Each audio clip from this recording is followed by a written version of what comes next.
سبحان الله، الناس بيتحسب لها حرام في حرام. مش عارف انا فين الفار يعني ضربة الجزاء بتاعت الزمالك ديت، وعلي محمد علي اللي بيقول لك بص الرجل الشمال شايله الرجل اداء، احط يعني شلت عيني كده حطيتها جوه التلفزيون، مفيش ولا في اي لمسه. حرام في حرام، بيحبوا ياكلوا الحرام في حرام. الغطس اتعمل وراح رافع رجليه. مش عارف انا الفار فين؟ ايه الفار ده؟ إيه؟ والكره اللي متعاده ديت من التلفزيون انها اوف سايد، فين الفار؟ وبعدين علي محمد علي يقول لك ايه؟ اللقطات اللي بتجيب الجدل دي بلاش منها عشان للزمالك. بطلوا بقى.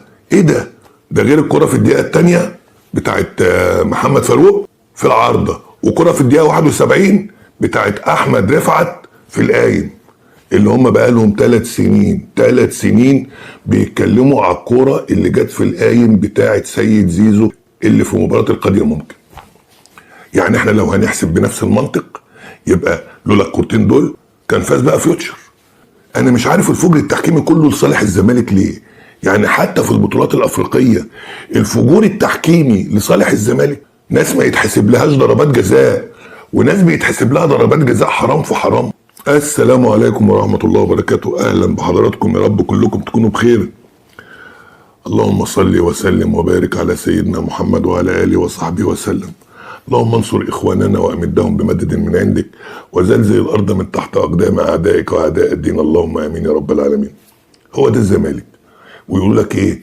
بطوله من عندنا ب 100 بطوله حلال احسن من 100 بطوله حرام، وهم تبص تلاقيهم طالعين يلعبوا نهائي الكاس من فجور تحكيمي في مباراه بروكسي.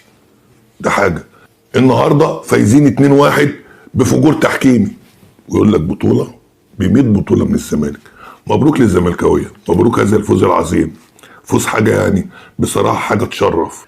نيجي بقى لقضيه الموسم في اليومين دول، قضيه المنشطات. خلاص جمال علام صرح لاون سبورت ان جالهم جواب من منظمه المنشطات الدوليه بايجابيه العينه بتاعه رمضان صبحي، وانه هيتم اخذ عينه تانيه قبل ما ياخدوا قرار ضد اللاعب.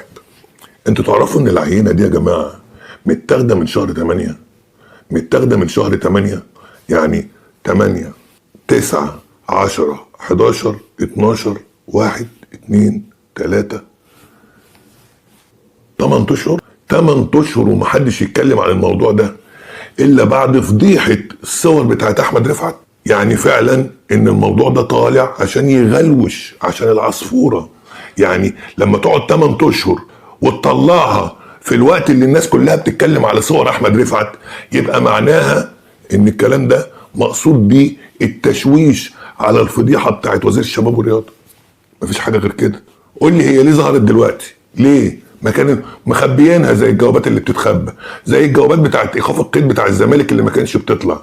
اشمعنى طلعوها دلوقتي؟ طبعا دي كارثه بالنسبه لرمضان صبحي. يعني ده لو اثبت، انا مش عارف بعد 8 اشهر العينه تبقى لسه المنشطات في الجسم، يعني المنشطات دي تقعد في الجسم لمده 8 اشهر.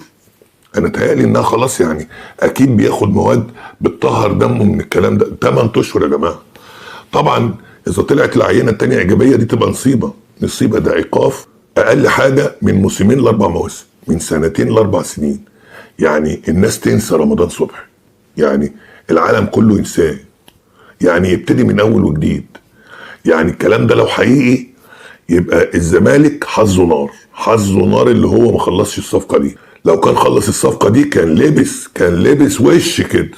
حظهم نار ان التقرير دوت طلع بدري قبل ما يخلصوا مع رمضان صبحي. طب انا عايز اسال سؤال بس لكابتن شوبير. يعني انت قلت امبارح وقلت انا مش هقول وقلت انا مش عارف ايه، والنهارده كل الدنيا عرفت. طب انت ليه ما قلتش؟ ليه خليت الناس تشك في كل اللاعبين؟ لا ده لا ده لا ده لا الشحات لا فتوح لا رمضان، وتقعد تظلم الناس واللعيبه تقعد مشوشه وناس تظلمها. طب ليه؟ ما كنت قلت ده خبر. هو لو ما حدش قال المفروض انك انت تخبي علينا؟ مش المفروض ان مش شفافيه الاعلام ان خبر زي ده يتقال من غير بقى ما تخبي، بدل عندك المعلومه ومتاكد منها؟ ليه ما قلتش الاسم من الاول؟